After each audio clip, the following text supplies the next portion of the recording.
बिस्मिल्लाहिर्रहमानिर्रहीम viewers, how are you. मैं हूं शराफत अफजल एक नई वीडियो के साथ हाजिर खिदमत हूं।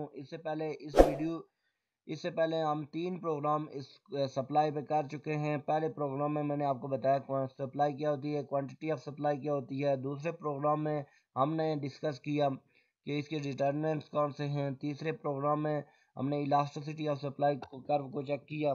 और आज जो है हम measuring method of supply curve को मेजरिंग कौन कौन से मेथड हैं और इनकी वैलिड एग्जांपल्स कौन कौन सी हैं। सबसे पहले हम चलते हैं कि सबसे पहला जो मेथड है वो है पॉइंट इलास्टिसिटी ऑफ सप्लाई। तो refer to measure the elasticity at particular point on the supply curve. एक पॉइंट के ऊपर जो सप्लाई कर्व को मेजर करने का जो मेथड है उसको हम point elasticity of supply curve कहते हैं।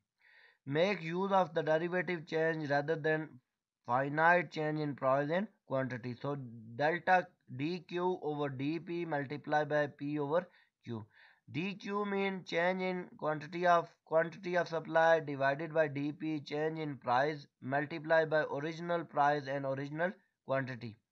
So where dq over dp is the differentiate of the supply function with respect to price at point on supply curve. तो पॉइंट इलास्टिसिटी ऑफ सप्लाई का मतलब ये है कि एक स्मॉल पर्टिकुलर पॉइंट हमारे पास है किसी भी सप्लाई कर्व की लाइन पे, तो उसके अंदर हम पॉइंट खींचते हैं, पहले P1 P2 Q1 Q2, और फिर उसके ऊपर जब ये फार्मूला लगाते हैं तो DQ ओवर DP यानी क्वांटिटी में कितना चेंज आ रहा है, प्राइस में कितना चेंज आ रहा है, और प्राइस और क्वांटिटी, ओरिजिनल प्राइस और original quantity, this is called basically the point elasticity of supply curve.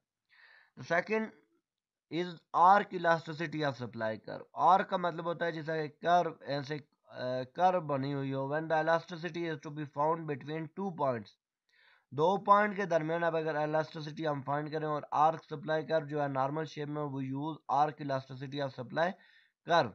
इसका जो फॉर्मूला है Q1 minus Q2 over Q1 plus Q2 multiply by P1 और plus P2 over P1 minus P2। P1 is the original price, Q1 is the original quantity supply, P2 is new price, P1 is Q2 is natural या original quantity supply। तो P1 original price, Q1 original quantity supply, P2 new price और Q2 new quantity of supply। So arc elasticity of demand की अगर हम example देखें, for example find the elasticity of supply between P1 हमारे पास given है 12, P2 given है 15, Q1 given है 20, Q2 given है 50।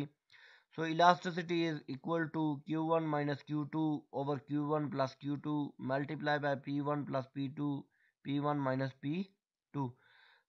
ES elasticity of supply जो होगी Q1 माइनस Q2। Q1 हमारे पास 20 है, Q2 हमारे पास 50 है, 50 minus 20 is equal to 30 divided by Q1 plus Q2, 50 plus 20 is equal to 70 multiply by P1 plus P2 हो गया 15 plus 12 is equal to 27 divided by 15 minus 12 is equal to 3।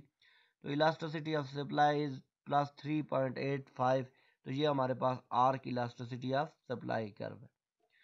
अब देखो determinants of price elasticity of supply, कौन कौन से determinants हैं, कौन कौन सी गुड्स हैं जो प्राइस इलास्टिसिटी ऑफ सप्लाई पे डिपेंड करती हैं। Nature of commodities, perishable goods, perishable goods inelastic supply curve. Perishable goods कौन सी होती हैं डियर स्टूडेंट? वो गुड्स जो जल्दी ख़राब हो जाए। इकोनॉमिक्स में पेरिशेबल गुड्स उन गुड्स को कहते हैं जिनका लाइफ टाइम बहुत कम हो। लाइक कि हमारे पास सब्जियां होती हैं, अब देखिए फ्रूट्स है, तो फ्रूट की दुकान में आपने देखा होगा कि अगर फ्रूट और सब्जियों को ज़्यादा देर तक रखा जाए तो ये ज़्यादा देर के बाद जो होती हैं डिस्ट्रॉयड हो जाती हैं, ये गल सड़ जाती हैं, ख़राब हो जाती है।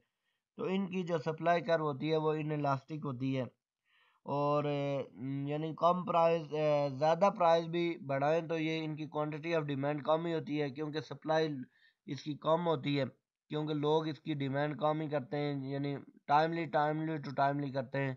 तो इसकी जो सप्लाई कर्व होती है वो इनइलास्टिक होती है कि बहुत ज़्यादा क्वांटिटी आप प्राइस की बढ़ाएंगे या प्राइस की क्वांटिटी को कम भी करेंगे तो सप्लाई इतनी ज़्यादा बढ़ेगी या घटेगी नहीं। The second one is the durable good, उनकी जो सप्लाई कर्व होती है वो इलास्टिक होती है। ड्यूरेबल गुड वो होती हैं जो आप एक दफ़ा ख़रीद लें तो उनको बार बार ख़रीदने की ज़रूरत नहीं पड़ती।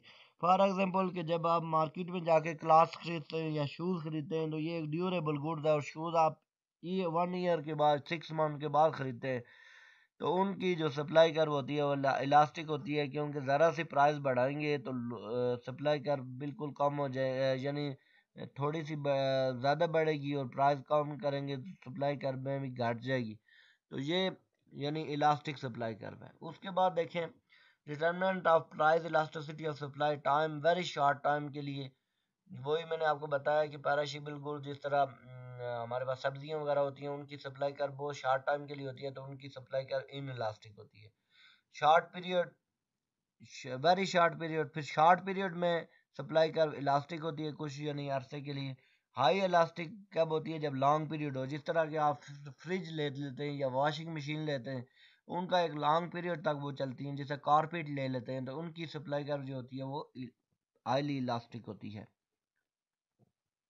Determinant of price elasticity of supply production techniques, अगर कॉम्प्लिकेटेड टेक्निक हो तो उसकी सप्लाई कर्व इनइलास्टिक होगी, नॉट कॉम्प्लिकेटेड गुड टेक्निक हो तो उसकी सप्लाई इलास्टिक होगी। कॉम्प्लिकेटेड टेक्निक का क्या मतलब है कि वो गुड जो बहुत ज़्यादा जिनकी के ऊपर टेक्नोलॉजी बहुत ज़्यादा एडवांसमेंट टेक्नोलॉजी लगती है और उन पे बहुत कॉम्प्लिकेटेड तरीके से उन गुड्स को जो है इंडस्ट्री में बनाया जाता है, उसकी सप्लाई कर्व इलास्टिक होती है। यानी उसकी प्राइस में अगर बहुत ज़्यादा इंक्रीमेंट आए तो सप्लाई में बहुत कम चेंज आएगा, क्योंकि वो बहुत मुश्किलात के साथ बनती हैं और उसकी सप्लाई कर कम होती है। जो चीज़ें इजीली फैक्ट्री में बन जाती हैं तो उनकी सप्लाई कर इलास्टिक होती है, प्राइस में बहुत बढ़ेंगे सप्लाई एकदम बढ़ जाएगी। तो ये this is called the price elastic of supply कर। अब determinants of price elasticity of supply के 3 स्टेज हैं। लॉज ऑफ रिटर्न की बात की जाए, जिस तरह रिटर्न के हमें रिटर्न किस तरह आएगा, कितना ज़्यादा रेवेन्यू आएगा किस सप्लाई कर पे और कैसे सप्लाई कर वो। Law of diminishing return in elastic supply कर, देखें आपको मैंने बताया कि प्रोड्यूसर जो होता है वो गुड्स एंड सर्विसेज की सप्लाई करता है तो वो कहता है प्राइस बढ़े, प्राइस बढ़ेगी तो उसका रेवेन्यू बढ़ेगा, क्योंकि price multiply by quantity is equal to revenue, उसकी आमदन बढ़ेगी। तो अगर सप्लाई कर्व इनइलास्टिक होगी वो प्राइस को बढ़ाएगा, सप्लाई तो वो छोटी सी ही बढ़ेगी कम मिकदार में, प्राइस बढ़ेगी तो उसकी वजह से सप्लाई कम होने की वजह से उसकी इनइलास्टिक सप्लाई कर्व है तो रेवेन्यू में कमी आएगी जिसकी है डिमिनिशिंग रिटर्न होगा। इलास्टिक का क्या मतलब है कि लॉ ऑफ कांस्टेंट रिटर्न, अगर वो प्राइस को बढ़ाएगा तो उसकी सप्लाई भी कुछ हद तक बढ़ेगी लेकिन इतनी ज़्यादा नहीं बढ़ेगी तो उसका कांस्टेंट रिटर्न होगा। और हाईली इलास्टिक कर वो बहुत ज़्यादा फ्लैटर हो, ड्यूरेबल गुड्स की तरह हो, तो अगर थोड़ी सी वो प्राइस को बढ़ाएगा तो क्वांटिटी ऑफ सप्लाई भी मार्केट में बहुत ज़्यादा आ जाएगी जिसकी वजह से उसका इंक्रीजिंग रिटर्न होगा। तो लास्ट वन जो है हाईली इलास्टिक में उसका प्रॉफिट बहुत ज़्यादा बढ़ेगा, इलास्टिक में प्रॉफिट उसका कांस्टेंट रहेगा और इन इलास्टिक में प्रॉफिट उसका कम रहेगा। Thank you so much for listening my video. I hope कि ये वीडियो आपको अच्छी लगी होगी। अगर इससे रिलेटेड कोई आपको कुछ डाउट है तो काइंडली आप मेरे से कांटेक्ट कर सकते हैं। आई होप कि this video is very useful for you. इससे आगे देखें आंसर क्वेश्चन में आ रहा है the supply of good refer to actual production of good, total existing stock of good, stock of available for sale, amount of good offer for a sale at particular price and per unit time. Question number 2, vertical supply curve parallel to y-axis implies that elasticity of supply is 0, infinite, equal to 1, greater than 1. इसके मुझे आपने answer देने हैं। Question number 3 है an increase the supply of good is caused by improvement in the technology, fall in price of other goods, fall in price of factor of production, all of above. Question number 4 है elasticity of supply refer to degree of response of supply of goods to change in it demand, price, cost of production and state of technology. Horizontal supply curve parallel to quantity axis implies that the elasticity of supply is 0, infinite, equal to 1, greater than 0 but less than 1. Question number 6, contraction of supply curve is result in decrease in number of producers, decrease in price of concern, increase in price of concern, decrease in outlay of seller. Question number 7 है supply of commodity is stock concept, flow concept, both stock and flow, none of above. Question number 8 है और question number 9 है contraction of supply is the result of decrease in the number of producers, decrease in the price of goods, decrease in the price of other goods, none of above. Question number 10 जो है हमारे पास है, when quantity supply change by the larger percentage than does price elasticity is term inelastic, perfect elastic, elastic and perfect inelastic. 11 question, if elasticity of supply is zero, then the supply curve will be horizontal, downward slope, upward slope and vertical. Question number 13, 13, 14 and 15, 16, 17, 18, 19 and 20, ये 25 question है। तो आपने जब ये lecture आप attentively सुन लेंगे तो उसके बाद आपने इसके आंसर क्वेश्चन करने और ये इसका रिप्लाई करना है। Thank you so much for listening my video. आप आई होप कि ये वीडियो आपको अच्छी लगी होगी। तो मुझे उम्मीद है कि ये प्रोग्राम आपके लिए बहुत बेनिफिशियल साबित होगा। थैंक यू एंड अल्लाह हाफिज़। बिस्मिल्लाहिर्रहमानिर्रहीम व्यूअर्स, हाउ आर यू। मैं हूं शराफत अफजल, एक नई वीडियो के साथ हाजिर खिदमत हूं। इससे पहले हम 3 प्रोग्राम इस सप्लाई पे कर चुके हैं। पहले प्रोग्राम में मैंने आपको बताया सप्लाई क्या होती है, क्वांटिटी ऑफ सप्लाई क्या होती है। दूसरे प्रोग्राम में हमने डिस्कस किया कि इसके डिटर्मिनेंट्स कौन से हैं। तीसरे प्रोग्राम में हमने इलास्टिसिटी ऑफ सप्लाई कर्व को चेक किया। और आज जो है हम measuring method of supply curve के सप्लाई कर्व को मेजरिंग कौन कौन से मेथड हैं और इनकी वैलिड एग्जांपल्स कौन कौन सी हैं। सबसे पहले हम चलते हैं कि सबसे पहला जो मेथड है वो है पॉइंट इलास्टिसिटी ऑफ सप्लाई। तो refer to measure the elasticity at particular point on the supply curve. एक पॉइंट के ऊपर जो सप्लाई कर्व को मेजर करने का जो मेथड है उसको हम point elasticity of supply curve कहते हैं। Make use of the derivative change rather than finite change in price and quantity. So delta dq over dp multiply by p over q. dq mean change in quantity of supply divided by dp change in price multiplied by original price and original quantity. So where dq over dp is the differentiate of the supply function with respect to price at point on supply curve. तो point elasticity of supply का मतलब ये है कि एक small particular point हमारे पास है किसी भी सप्लाई कर्व की लाइन पे, तो उसके अंदर हम पॉइंट खींचते हैं, पहले P1 P2 Q1 Q2 और फिर उसके ऊपर जब ये फार्मूला लगाते हैं तो DQ ओवर DP यानी क्वांटिटी में कितना चेंज आ रहा है, प्राइस में कितना चेंज आ रहा है, और प्राइस और क्वांटिटी, ओरिजिनल प्राइस और original quantity, this is called basically the point elasticity of supply curve. The second is arc elasticity of supply curve. Arc का मतलब होता है जैसा कि कर्व, ऐसे कर्व बनी हुई हो। When the elasticity is to be found between 2 points, 2 point के दरमियान अब अगर elasticity हम फाइंड करें और आर्क सप्लाई कर्व जो है नॉर्मल शेप में, वो use arc elasticity of supply curve. इसका जो फॉर्मूला है Q1 minus Q2 over Q1 plus Q2 multiply by P1 और plus P2 over P1 minus P2। P1 is the original price, Q1 is the original quantity supply, P2 is new price, P1 is Q2 is natural या original quantity supply। तो P1 original price, Q1 original quantity supply, P2 new price और Q2 new quantity of supply। So arc elasticity of demand की अगर हम example देखें, for example find the elasticity of supply between P1 हमारे पास given है 12, P2 given है 15, Q1 given है 20, Q2 given है 50। So elasticity is equal to Q1 minus Q2 over Q1 plus Q2 multiplied by P1 plus P2, P1 minus P2।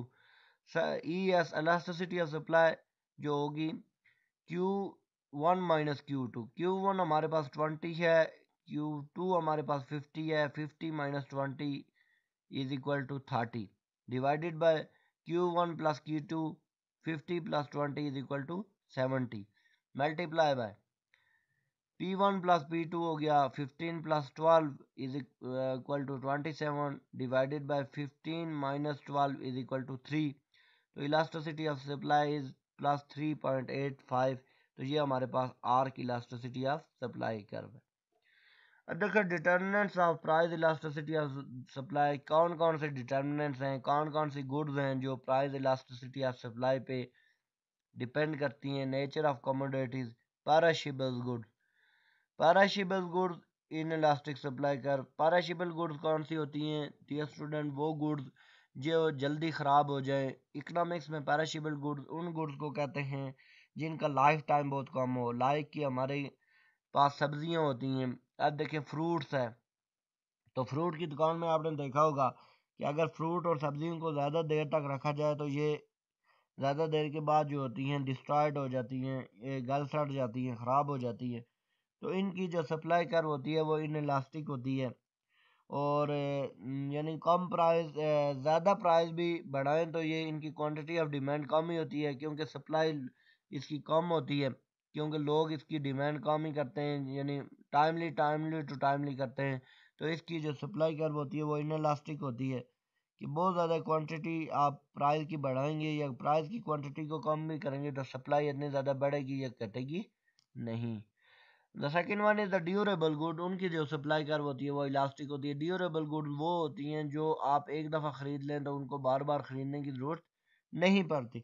For example कि जब आप market में जाके क्लास खरीदते हैं या शूज़ खरीदते हैं तो ये एक ड्यूरेबल गुड्स है, और शूज़ आप ये 1 ईयर के बाद 6 मंथ के बाद ख़रीदते हैं तो उनकी जो सप्लाई कर्व होती है वो इलास्टिक होती है, क्योंकि ज़रा सी प्राइस बढ़ाएंगे तो सप्लाई कर्व बिल्कुल कम हो जाए, यानी थोड़ी सी ज़्यादा बढ़ेगी, और प्राइस कम करेंगे तो सप्लाई कर्व में भी घट जाएगी।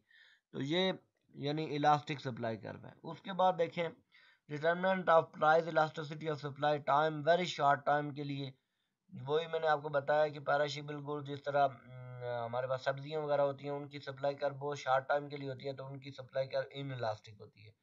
Short period, very short period, फिर शॉर्ट पीरियड में सप्लाई कर इलास्टिक होती है कुछ यानी अरसे के लिए। हाई इलास्टिक कब होती है? जब लॉन्ग पीरियड हो, जिस तरह के आप फ्रिज ले लेते हैं या वॉशिंग मशीन लेते हैं, उनका एक लॉन्ग पीरियड तक वो चलती हैं। जैसे कारपेट ले लेते हैं तो उनकी सप्लाई कर जो होती है वो हाईली इलास्टिक होती है।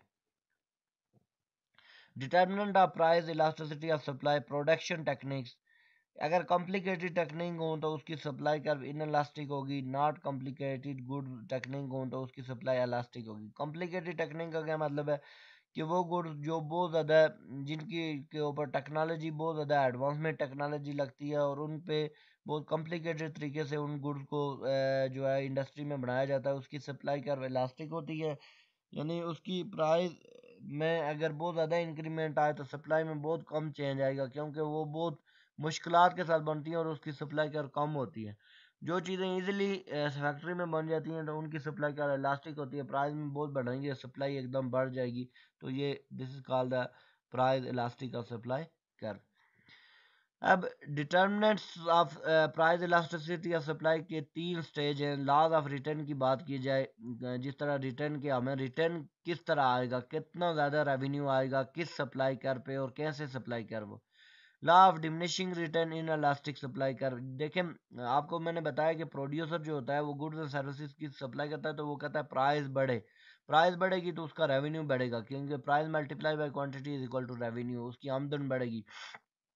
तो अगर सप्लाई कर्व इन इलास्टिक होगी वो प्राइस को बढ़ाएगा, सप्लाई तो वो छोटी सी ही बढ़ेगी कम मिकदार में, प्राइस बढ़ेगी तो उसकी वजह से सप्लाई कम होने की वजह से उसकी इन इलास्टिक सप्लाई कर्व है तो रेवेन्यू में कमी आएगी, जिसकी है डिमिनिशिंग रिटर्न होगा।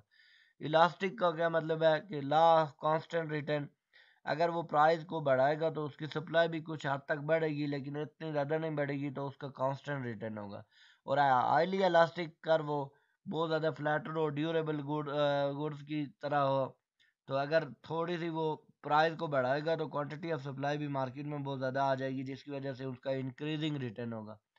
तो लास्ट वन जो है हाईली इलास्टिक में उसका प्रॉफिट बहुत ज़्यादा बढ़ेगा, इलास्टिक में प्रॉफिट उसका कांस्टेंट रहेगा और इन इलास्टिक में प्रॉफिट उसका कम रहेगा। Thank you so much for listening my video. I hope कि ये वीडियो आपको अच्छी लगी होगी। अगर इससे रिलेटेड कोई आपको कुछ डाउट है तो काइंडली आप मेरे से कांटेक्ट कर सकते हैं। आई होप कि this video is very useful for you. इससे आगे देखें आंसर क्वेश्चन में आ रहा है the supply of good refer to actual production of good, total existing stock of good, stock of available for sale, amount of good offer for a sale at particular price and per unit time. Question number 2, Vertical supply curve parallel to y-axis implies that elasticity of supply is 0, infinite, equal to 1, greater than 1. इसके मुझे आपने answer देने हैं. Question number 3 है, an increase the supply of good is caused by improvement in the technology, fall in price of other goods, fall in price of factor of production, all of above. Question number 4 है, elasticity of supply refer to degree of response of supply of goods to change in its demand, price, cost of production, and state of technology. Horizontal supply curve parallel to quantity axis implies that the elasticity of supply is 0, infinite, equal to 1, greater than 0, but less than 1. Question number 6. Contraction of supply curve is result in decrease in number of producers, decrease in price of concern, increase in price of concern, decrease in outlay of seller. Question number 7 है, supply of commodity is stock concept, flow concept, both stock and flow, none of above. Question number 8 है और question number 9 है, contraction of supply is the result of decrease in the number of producers, decrease in the price of goods, decrease in the price of other goods, none of above. Question number 10 जो है हमारे पास है, when quantity supply change by the larger percentage, then does price elasticity is termed inelastic, perfect elastic, elastic, and perfect inelastic. 11 question, if elasticity of supply is 0, then the supply curve will be horizontal, downward slope, upward slope, and vertical. Question number 13, 13, 14, and 15, 16, 17, 18, 19 and 20, ये 25 question है. तो आपने जब ये lecture आप attentively सुन लेंगे तो उसके बाद आपने इसके आंसर क्वेश्चन करने और ये इसका रिप्लाई करना है. Thank you so much for listening my video. आप आई होप कि ये वीडियो आपको अच्छी लगी होगी. तो मुझे उम्मीद है कि ये प्रोग्राम आपके लिए बहुत बेनिफिशियल साबित होगा. थैंक यू एंड अल्लाह हाफिज़.